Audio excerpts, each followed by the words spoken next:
Bienvenida. Soy la doctora Carrizo Di Lacio y los temas que vamos a ver hoy es órbita y párpados. Adelante. Los objetivos de esta clase son que puedan apreciar que con métodos sencillos podemos examinar estas estructuras y que las patologías generales tienen su relación y manifestación en las estructuras oculares. Las órbitas son dos estructuras óseas complejas que están ubicadas en la parte anterior y superior del macizo craneofacial, en donde, remedando a una figura geométrica, decimos que tiene la forma de una pirámide cuadrangular, mirando hacia nosotros la base, cuatro paredes, el techo formado por el frontal y el esfenoide, el piso formado por el malar, el maxilar superior y los palatinos, la pared interna por el malar, el frontal y el esfenoide y la pared interna por el maxilar superior, ungis, etmoides y esfenoides. Y un vértice truncado hacia atrás y hacia abajo representado por el agujero óptico por donde se vehiculiza el nervio óptico, vasos, etc.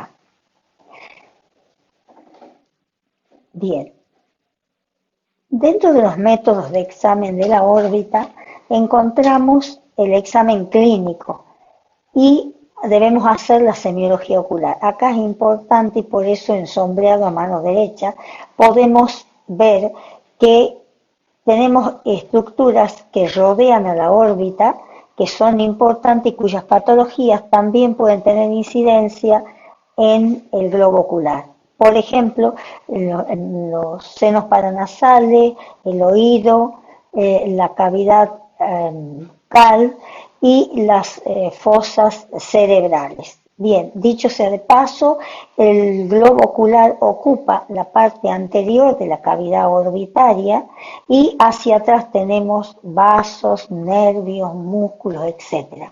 Todos rodeados de una membrana fibroconectiva que es la cápsula de Tenon y a partir de esta las manifestaciones oculares de las enfermedades del colágeno a través de ella. Exploración instrumental.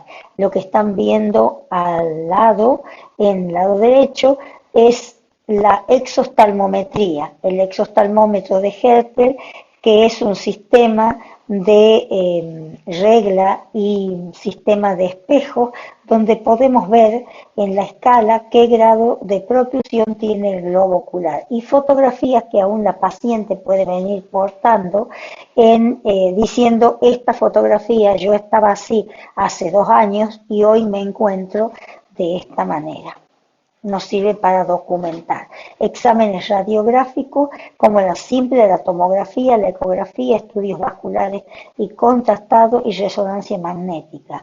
En la placa radiográfica de la derecha podemos ver el tratamiento de los senos, donde podremos hacer el diagnóstico diferencial con una sinusitis, pero la presencia de sangre en senos paranasales con motivo de un traumatismo se presenta de la misma manera.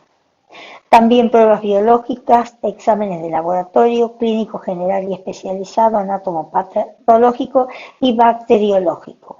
En la tomografía del lado derecho podemos ver el traumatismo que provocó la fractura de la pared externa y también del piso y es la tomografía de la placa radiográfica que habíamos visto anteriormente. Bien, vemos también que las tomografías siempre debemos pedirlo en cortes axiales y cortes coronales. Otro estudio que solemos pedir en la órbita es la ecografía.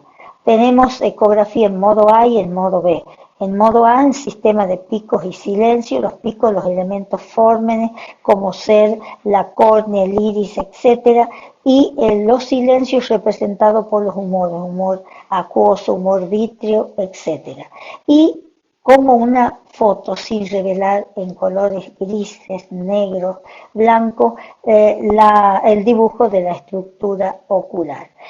Y nos sirve generalmente cuando tenemos medios que son transparentes y están opacos, no nos permiten visualizar, utilizamos este examen complementario. Los síntomas de la órbita, de la enfermedad orbitaria, en realidad se manifiesta por proptosis o exoftalmo, dolor ocular, diplopía y deterioro de la visión. En la patología de la órbita tendremos dos grandes, la primera las exoftalmías, ojo hacia afuera, que pueden ser traumáticas, inflamatorias, tumorales, vasculares y endócrinas. Dentro de las traumáticas, la tomografía del lado derecho nos muestra la fractura de la pared externa y del piso de la órbita y con ingreso de esquirlas óseas al seno. El tratamiento de esto es un tratamiento quirúrgico. No dejemos de saber de que la patología orbitaria es para nosotros motivos de una subespecialidad. Cuando hablamos de tratamiento quirúrgico de la órbita, nos referimos a un equipo quirúrgico que va a estar formado por nuestros cirujanos de la órbita y depende del lugar de ingreso a la misma. Tiene que actuar un otorrino, un neurocirujano, un especialista de cabeza y cuello, un cirujano maxilofacial y hasta un cirujano dental si lo llegamos a necesitar. Los procesos de tipo infeccioso, celulitis orbitaria, infección del tejido celular de la órbita. Tenemos celulitis anteriores y celulitis posteriores. Las anteriores provocadas generalmente por gérmenes que se vehiculizan desde la piel o de la cavidad orofaríngea. Este es un paciente que comienza con dolorimiento, molestia en los movimientos, congestión en su conjuntiva, quemosis y ya hemos dicho dolorimiento a los movimientos. Este paciente generalmente es un paciente ambulatorio que puede tratárselo con antibióticos de amplio espectro, antiinflamatorios. En general suelen resolverse los casos y si no se puede llegar a la evacuación de la órbita. No es el caso de la figura que estamos viendo al lado izquierdo, donde es una celulitis orbitaria posterior, a donde todos los signos de los cuales hablamos están exagerados, hay un congelamiento de la órbita y un síndrome general infeccioso importante que trae tal deterioro en la salud del paciente que puede provocar una complicación importante como es la trombosis del seno cavernoso y provocar el fallecimiento del paciente. Así que este es un paciente que tiene que estar internado con venoclisis. Todo el tratamiento antibiótico y antiinflamatorio se hará por venoclisis y en preparación del tratamiento quirúrgico de esa órbita. Del lado derecho podemos ver la patología tumoral, en este caso un tumor benigno que es el mucosele, un tumor que abarca y tiene origen en la mucosa de los senos paranasales, tiene una pared quística y se va rellenando de una sustancia transparente, filante, como clara de huevo, por los ostium de comunicación, comienza a ingresar en la órbita, actúa por ocupación y envía el globo ocular hacia adelante, provocando el exoftalmo. El tratamiento de esto también es un tratamiento quirúrgico donde hay que hacer un muy buen cureteado retirando toda la mucosa porque si algo queda es un tumor que vuelve a regenerarse. Pseudotumor inflamatorio en la figura del lado izquierdo, en donde podemos ver una infiltración linfoplasmocitaria inespecífica de los músculos y de la grasa, en donde provoca un exoftalmo de tipo moderado, alteración de la visión en cuanto a que tiene en determinadas posiciones de la mirada puede tener diplopia, dolorimiento al movimiento y generalmente esta es la forma de presentación de algunas patologías importantes relacionadas con las patologías del colágeno. Por ejemplo,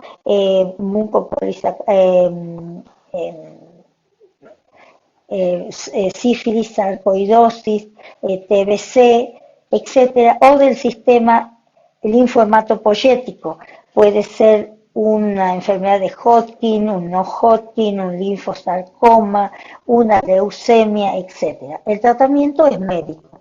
El tratamiento se realiza con altas dosis de corticoide, 60-80 miligramos de prednisolona. Esto ya nos está diciendo que es un paciente que tenemos que manejarlo conjuntamente con el clínico internista que lo va a ir chequeando con el laboratorio. En el lado derecho, esta tomografía nos está mostrando también un grado de infiltración de músculos y vainas, y nunca debemos dejar de pensar en las patologías locorregionales dependiendo del lugar en donde trabajamos. En este caso, una patología de la tiroides, que en nuestro noroeste argentino es endémico. Entonces, hay una alteración del eje hipotálamo hipofisario y por lo tanto de las hormonas por el secretado. El paciente presenta un hipertiroidismo con infiltración de mucopolisacáridos y agua que provoca que el ojo vaya debido a esa infiltración hacia adelante y nos va provocando también alteraciones en la motilidad, ya que se infiltran también el elevador del párpado, orbiculares, etcétera, y nos va a dar las características típicas del hipertiroideo con esa mirada asustada, con esa mirada fija, esa mirada aterrorizada, y los demás signos del hipertiroidismo clínico, como el temblor en las manos, la ansiedad y otros trastornos de tipo emocional.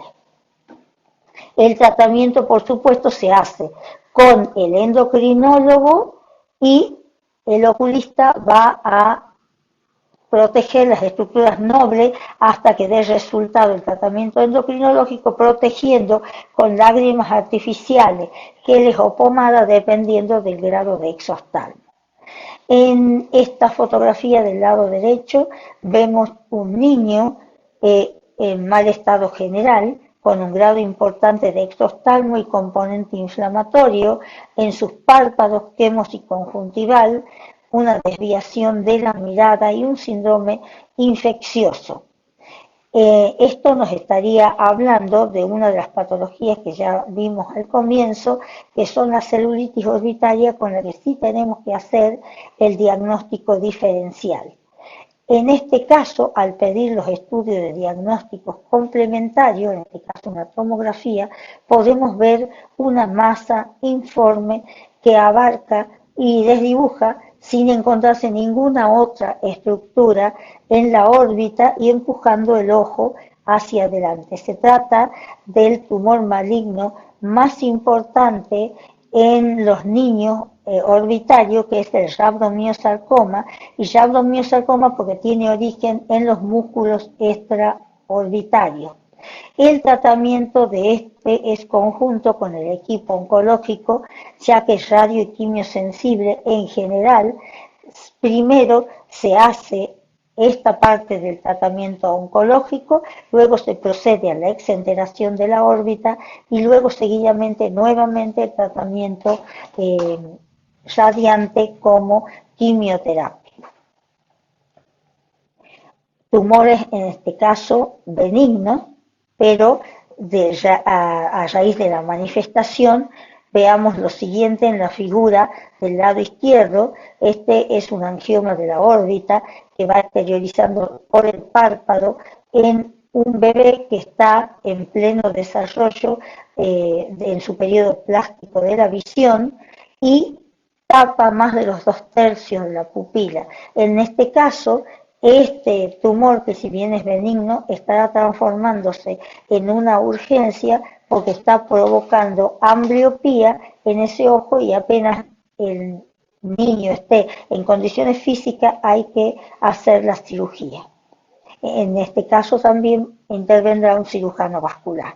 Distinto es el caso del lado derecho, donde el paciente tiene nada más que un problema estético, su mancha rojo cereza, que será tratado en forma conjunta con el dermatólogo cosmiatra con microinfiltraciones de corticoides.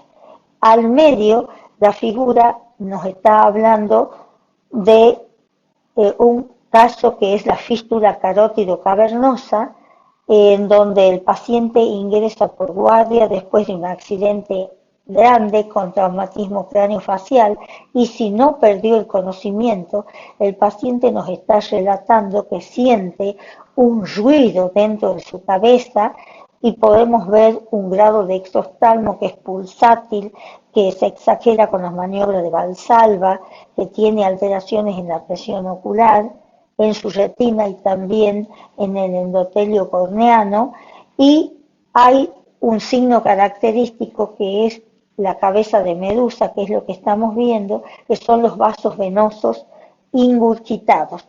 El ruido que siente el paciente corresponde a la presencia del shunt, ya que la arteria carótida se rompe dentro del seno cavernoso y crean un shunt arteriovenoso, y lo que el paciente siente es el soplo.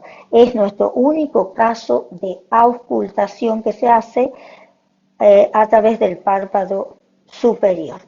El tratamiento es quirúrgico a resolver. Estamos viendo acá lo que aprendemos a conocer de semiología, que es un grado 3-4 de exoftalmo hipertiroideo, para que ustedes pudieran ver que hasta en la guardia con una linterna podíamos hacer el diagnóstico de si el paciente tiene alteración en su visión o no, en donde aparte de la gran apertura que tenemos de la hendidura palpebral, por la retracción, por la infiltración del músculo elevador, tenemos reflejos corneales que podemos tomarlos con una linterna. En la figura de la izquierda centrada, eso nos va a decir que el paciente no tiene diplopia, diferente al del lado izquierdo, donde los reflejos están descentrados y ese paciente sí tiene diplopia.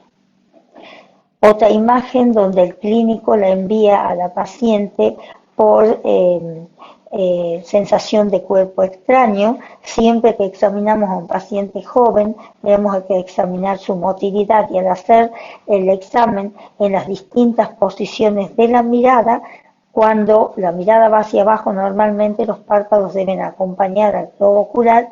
En este caso estamos viendo dos signos importantes, que es en el inferior, el globo protruye haciendo hacer un signo de V, que es el signo de Munson al globo ocular, y la retracción que tiene, ya que los párpados superiores no están acompañando al globo ocular. Este es un grado 1 de un exoftalmo que ya desde el comienzo, por la disminución del parpadeo y la exposición de áreas nobles, presenta un síndrome de ojo seco, y por lo tanto que debe ser suplido con las lágrimas artificiales, que van a ser colocadas de acuerdo a la necesidad del paciente. Este es el segundo gran cuadro, que es la enoftalmía, el ojo hacia adentro. Se presenta en el síndrome de Claude Bernard Horne, que ustedes habrán podido ver parte de él cuando cursan la parte de semiología y las patologías de pulmón, donde es el síndrome de Pancoast-Tobía, donde el tumor es de ápice pulmonar y provoca compresión del simpático cervical y, entre otras cosas, nos provoca el enoftalmo. También disminución de la grasa orbitaria, pacientes desnutridos o caquécticos, extirpaciones tumorales, secuelas de traumatismo, fracturas del piso y atrofia neuropática. En la figura estamos viendo una fractura del piso de la órbita. Esto generalmente se puede presentar en la práctica de deporte, así como en los accidentes, por supuesto, de vehículos, y en los casos, por ejemplo, de violencia de género también. Cuando se trata de deporte, generalmente son traumatismos no de pelotas grandes como la de rugby o fútbol, sino de pelotas más pequeñas, como la de tenis, paddle. ¿Por qué? Por el golpe, la inercia del movimiento provoca la acción del golpe y contragolpe en una estructura tan delicada como es la órbita, provoca la fractura En el trazo de fractura se mete las esquirlas, la grasa orbitaria y hay sangrado que se puede observar en el seno paranasal. En línea de punto hacia la izquierda tienen la posición que debería tener el globo ocular. En este caso, la fractura, aparte de la grasa orbitaria, también atrapa a músculos que están en la parte inferior, como pueden ser el oblicuo inferior o el recto inferior, que hace que el ocular se retraiga, aparte de verse el descenso de la órbita. Realizando cuando el paciente llega a la guardia, con una linterna podemos hacer el diagnóstico de una fractura de piso, en donde en este paciente podemos mirar el lado izquierdo de su cara y tenemos un reflejo centrado, párpados posicionados y un pliegue de belleza formado. En el lado derecho, que es el lado del traumatismo, vamos a ver un reflejo descentrado, una órbita descendida y un pliegue de belleza borrado, que nos están dando todo indicio de la fractura de piso de órbita. Bueno, patología de los párpados. Los párpados son dos estructuras cutáneo-mugosas que cierran por adelante la cavidad orbitaria como un verdadero diafragma y describen entre ellos la hendidura palpebral. Como al hablar de párpado hablamos de una extensión de piel, también tenemos que considerar su fanera, que son las pestañas y las cejas, así como las glándulas que van a acompañar y nos van a dar las secreciones para formar lo que nosotros llamamos el tercer párpado, que es el fil precorneal con sus tres capas, la sebácea o lipídica, la acuosa y la mucinosa, de la cual depende la vitalidad y la fisiología de una estructura noble, como es la córnea, que debe mantener su transparencia para realizar su fisiología, que sería la visión. Y de la indemnidad de esta película depende esa fisiología, porque es una estructura avascular. Las glándulas que tenemos y que se abren a los folículos pilosos son la sudorípara de Moll, las sebáceas de Sayce, y en el tarso están las sebáceas de Meibomio, y por último las glándulas que nos van a dar la mucina, las Glovet cell, que están en la conjuntiva tarsal. En los párpados tenemos enfermedades de la piel y del espesor, como anomalías de pigmentación, enfermedades de las glándulas, trastornos tróficos y afecciones inflamatorias. En la figura del lado derecho observamos una despigmentación bipalpebral, que estamos pudiendo hacer el diagnóstico de un vitiligo, que sí podría estar circunscrito a esa área, pero que puede empezar ahí y dispersarse por el resto de la piel, pero también no podemos dejar de observar la despigmentación de las pestañas. Este es un síndrome inmunológico denominado Bosco-Ayonari Arada, que aparte de las manifestaciones oculares, también tiene manifestaciones generales en el organismo. Procesos inflamatorios infecciosos, el zona oftálmico, esta es una dermatovirosis provocado por el virus varicela zoster, que entra en una varicela, pasado el proceso queda acantonado en un ganglio, y el cual por disminución de las defensas vuelve a migrar a través de un nervio sensitivo, en este caso como el trigémino, y nos va a dar tomar el área del cuero cabelludo, de la frente, del párpado superior, y si llega a tomar el ala de la nariz, vamos a tomar, como en este caso, que va a haber manifestaciones de tipo intraoculares, que vendría a ser como una conjuntivitis, queratitis, uveitis, etc. Este paciente comienza teniendo parestesia, sensación quemante, urente en la piel, sin ninguna otra manifestación. Luego comienza el eritema, luego aparecen las vesículas, el paciente tiene mucho escozor, se rasca, rompe las vesículas, provoca las pústulas por infección de estas pústulas se rompen, dan las ulceraciones y de las ulceraciones quedan las imágenes en sacabocado que estamos viendo. El tratamiento de esta dermatovirosis se hace con aciclovir. En nuestro caso tenemos la aciclovir en forma de gel y en forma de pomada que vamos a utilizar para tratar las lesiones de párpado y dentro del ojo. La dermatóloga tratará con su aciclovir, que tiene una concentración superior, el área del cuero cabelludo y de frente. Si es necesario, dependiendo del cuadro clínico, la paciente deberá hacer el aciclovir oral, el cual estará en manos del infectólogo porque tiene que ir controlando el laboratorio, etcétera, para ir manejando a este paciente conjuntamente. El motivo puede ser disminución de las defensas por patología, por ejemplo, del sistema inmunitario o una diabetes que no fue diagnosticada. Del lado derecho tenemos una patología muy común que son los eczemas alérgicos. En general, estos son lesiones de contacto. Si el paciente tocó un alergeno, se llevó a la piel de párpado y aparece con todas sus características, un prurito intenso, eritema, pápulas, vesículas de desecación, lo que provoca la descamación y todo con mucho prurito.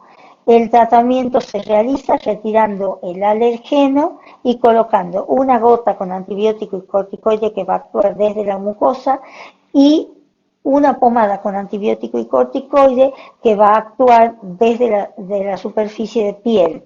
Esta se va a realizar unas 2 a 3 veces por día la pomada y de 4 a 5 veces la gota dentro del ojo. Afecciones del borde libre, blefaritis. Proceso infeccioso crónico. No se sabe bien cuál es la causa, pero en general, de acuerdo a las edades, se lo atribuye en los niños y adolescentes a la estafilococo y en el adulto y el adulto de tercera edad a la parte seborreica. Presenta alteraciones que a la larga van a provocar caída de las pestañas y a veces tales lesiones del bulbo piloso que nos dan áreas de pelada.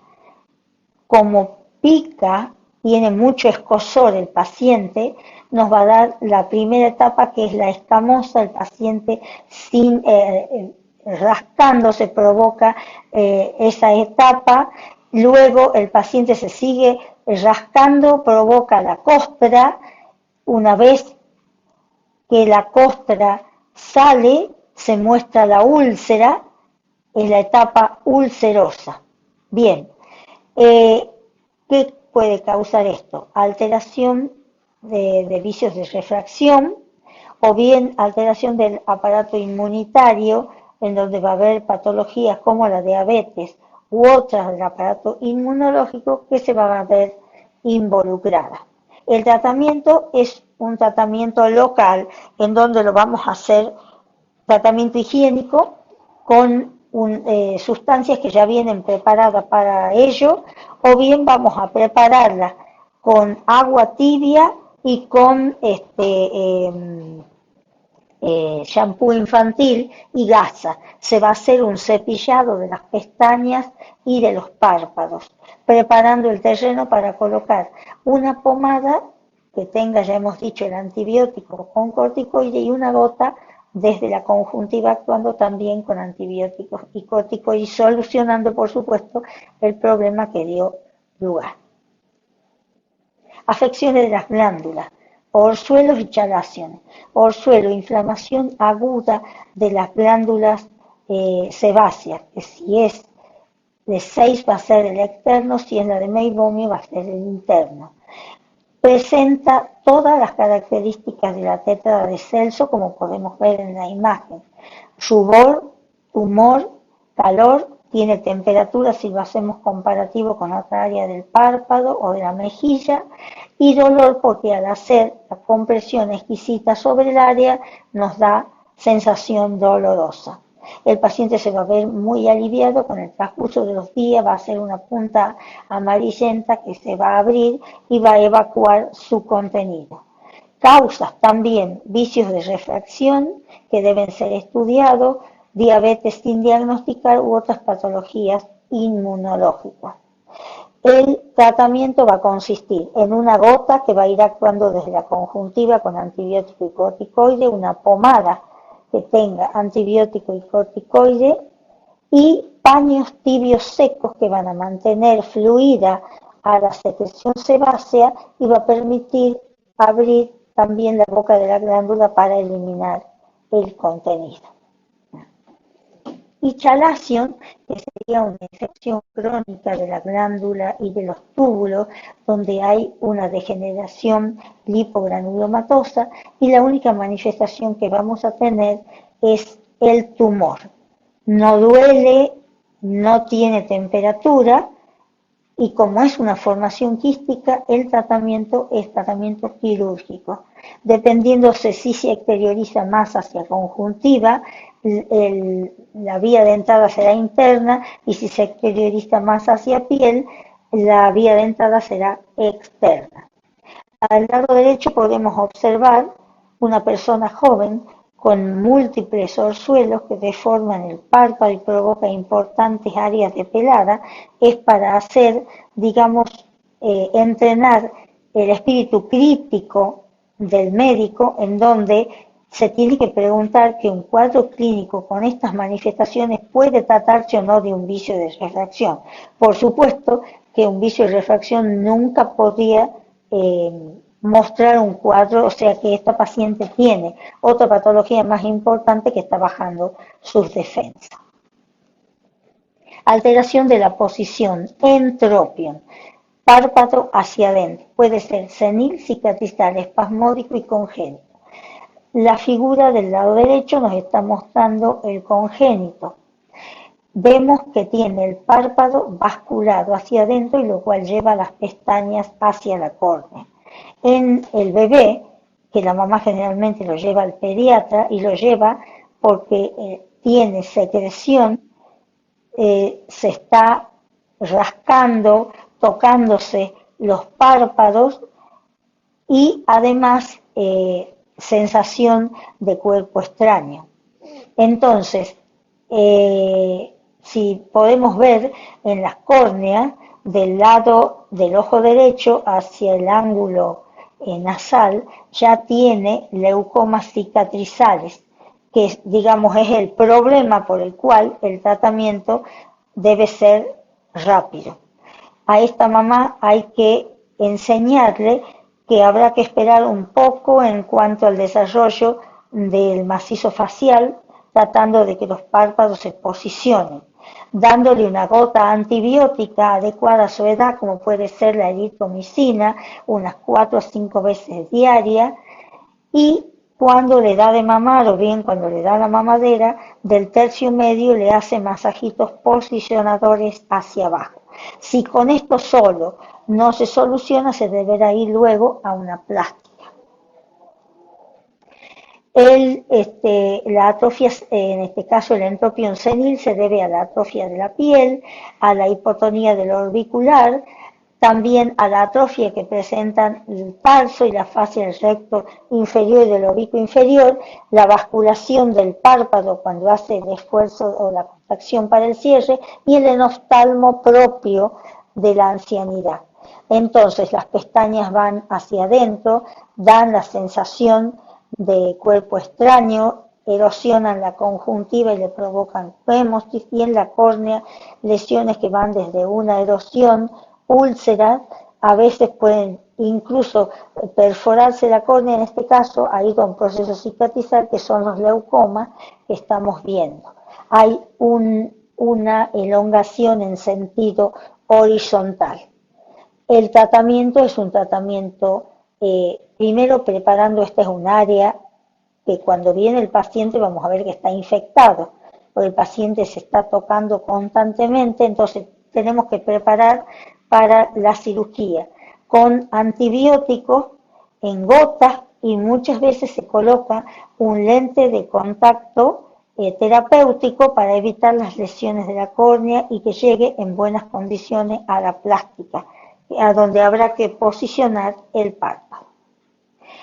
El espasmódico que estamos viendo en la imagen del lado izquierdo, que puede ser por úlceras tróficas muy grandes o glaucomas absolutos, en donde la resolución la tiene que hacer conjuntamente con un neurólogo, ya que es una alcoholización del ganglio de Gasser y tiene, digamos, un periodo de duración y luego hay que volverla a hacer. Y el diagnóstico diferencial con la figura del lado derecho, que es una blefarochal, que es una patología muchas veces no solo resorte de la etapa senil, sino de algunas líneas familiares donde tenemos malos colágenos y fibras elásticas que ceden y provocan ese repliegue que, pesando sobre las pestañas, llevan hacia adentro del ojo y provocan una simulación de un entropio. Otra alteración de la posición es el ectropium, párpado hacia afuera, que puede ser senil, cicatrizal y paralítico.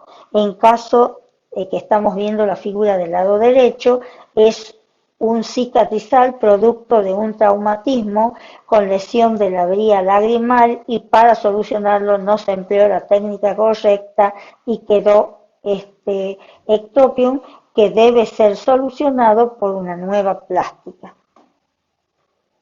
El senil, provocado por atrofia muscular y cutánea, relajación de los tejidos, elongación del párpado en sentido vertical, hipertrofia y queratinización de la conjuntiva tarsal por lo que está expuesta.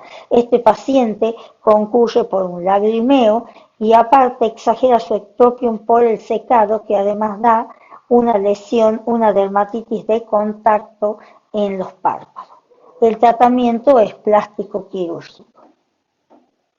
Anomalías congénitas, epicanthus, colobomas, los colobomas congénitos y adquiridos, los adquiridos traumáticos consecutivos a tumores, y la fimosis.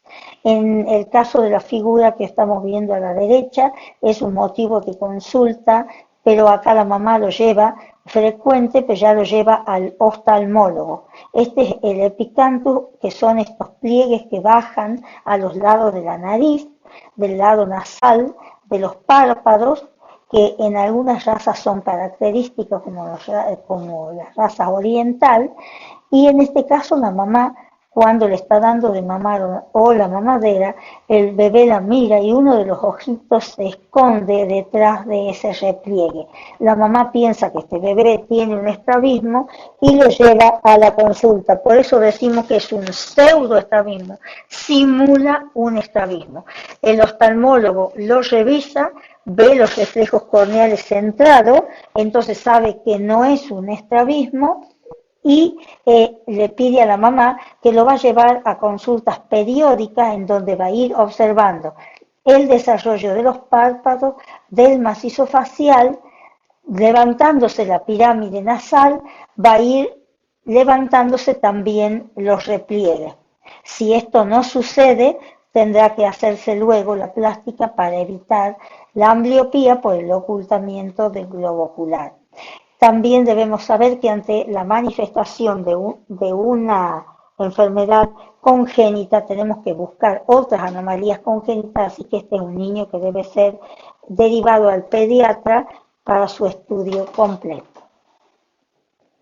En la figura del lado izquierdo podemos observar un coloboma congénito de párpado, en donde en general los papás, cuando lo traen a la consulta, lo traen por la parte estética, pero ya sabemos que ante la presencia de una anomalía puede haber otras, y vamos a examinar las otras estructuras oculares para ver si hay colobomas de iris o colobomas en la retina, en el nervio óptico, etc. Si solo es un coloboma de párpado, tenemos que hacer como en el caso anterior, o sea, esperar el desarrollo del párpado, del macizo facial, y solucionar en forma estética este coloboma.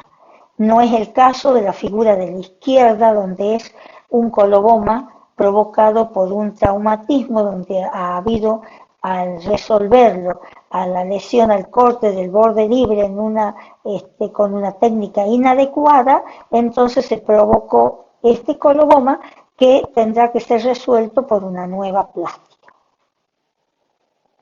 Afecciones musculares que van a ser del orbicular y del elevador. En el caso del orbicular, blefaroespasmo y el lagoftalmo. Sabemos que el lagoftalmo es la imposibilidad del cierre de la hendidura palpebral, que la podemos ver frecuentemente en las parálisis facial. En este caso de la figura, en la señora estamos viendo que si bien tiene la parálisis facial, no tiene el lagoftalmo y es porque era de tal magnitud que provocaba graves lesiones por el síndrome de ojo seco que provocaba en la córnea, que hubo que hacerle la cirugía plástica antes y posicionadora, por supuesto, antes de que se resuelva su parálisis facial. Ptosis palpebral. Normalmente es otra de las alteraciones de la posición de los párpados y normalmente un párpado debe tapar el tercio superior de la córnea.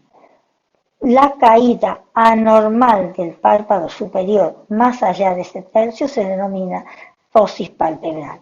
En la figura de la derecha estamos viendo una ptosis bilateral y en la de la izquierda una ptosis unilateral. En el caso del niño a la izquierda es un pequeño ptosis en donde molesta más la parte estética, porque al hacerle el estudio del reflejito corneano estamos viendo que los reflejitos están paralelos, o sea que desarrolló perfectamente su visión y por eso el centrado de los reflejos. En el caso del lado derecho es bipalpebral, es un poco más grande la ptosis, pero para desarrollar su visión está utilizando uno de los mecanismos de compensación, que es la contracción del músculo frontal para elevar los párpados, dejó libre las pupilas, hizo el desarrollo visual y estamos viendo con los reflejos corneanos que están centrados, o sea que el paciente tiene buena visión, desarrolló su visión. Este caso es de un niño, como estamos viendo, con una ptosis más grande en un ojo que otro, como estamos viendo en la figura de la derecha, que utilizó para desarrollar su visión otro de los mecanismos de compensación, que es la tortícoli. Con la tortícoli él pone sus dos párpados elevados y a la misma altura, por lo tanto hacemos el reflejo y vemos que los reflejos están centrados, o sea que ahí hubo un buen desarrollo visual. El tratamiento va a ser estético, plástico. Y por último vemos los traumáticos importantes, en donde acá el oftalmólogo deberá evaluar. Generalmente son complicados con lesiones de otras estructuras más nobles como la córnea y el cristalino, y dependiendo de la importancia, el cirujano ocular deberá evaluar por cuál es la estructura que comienza a solucionar. Luego, como ustedes pueden ver en la figura del lado izquierdo, hay una paciente que tiene en sus párpados manifestación de una patología general, que es la miastenia gravis. Esta es una paciente que empieza su mañana con los párpados bien posicionados, activa, realizando sus tareas. De pronto sus párpados comienzan a descender, los globos oculares empiezan a diverger, empieza a ver doble y empieza a cansarse.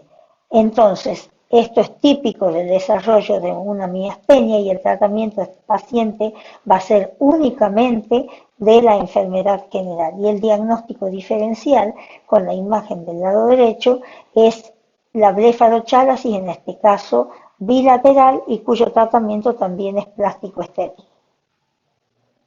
Tumores palpebrales. Los hay congénitos y adquiridos, dentro de los adquiridos benignos y malignos. La figura que estamos pudiendo ver del lado derecho presenta un santelasma, que es una formación en forma de ala de mariposa a los lados de la nariz, y representa un depósito anormal de sustancias anormales. El paciente en general viene por la parte estética, en donde quiere quitarse esas lesiones, y lo cual no es difícil, ya que es una piel sumamente delgada, laxa, que puede hacerse una cirugía plástica perfectamente. Pero como médico debemos observar que hay una alteración del metabolismo de las grasas, de modo que triglicéridos y colesterol deben ser estudiados, y también este paciente derivado al clínico y al cardiólogo, porque esto también puede desencadenar, por ejemplo, hipertensión arterial o patologías de tipo cardiovascular. Un quiste seroso donde va a ser resuelto simplemente con la evacuación de su contenido. Tumoral, como el caso de este tumor benigno, que es un angioma que da la mancha rojo cereza y resuelto por el dermatólogo cosmiatra con microinfiltraciones de corticoides. Con respecto a los tumores malignos, tenemos del lado derecho el epitelioma y del lado izquierdo el carcinoma. El epitelioma bien definido, poco infiltrante, poco metastizante y prácticamente muy poco invasor de las estructuras oculares. Con el carcinoma, que es muy infiltrante, muy metastizante, muy invasor de las estructuras oculares. En ambos casos, el tratamiento va a ser diagnóstico y tratamiento, donde se va a tomar con límites de seguridad la pieza para poder hacer luego en la misma cirugía la plástica palpebral. Con respecto al resto del tratamiento, va a ser completado con el equipo oncológico, que deberá ver si el tratamiento es radioquimiosensible para hacer el acompañamiento oncológico. Con respecto a la bibliografía, quiero sugerirle que vuelvan a revisar la bibliografía que está descrita en la primera clase, que son los libros que utilizamos en la cátedra. Muchas gracias.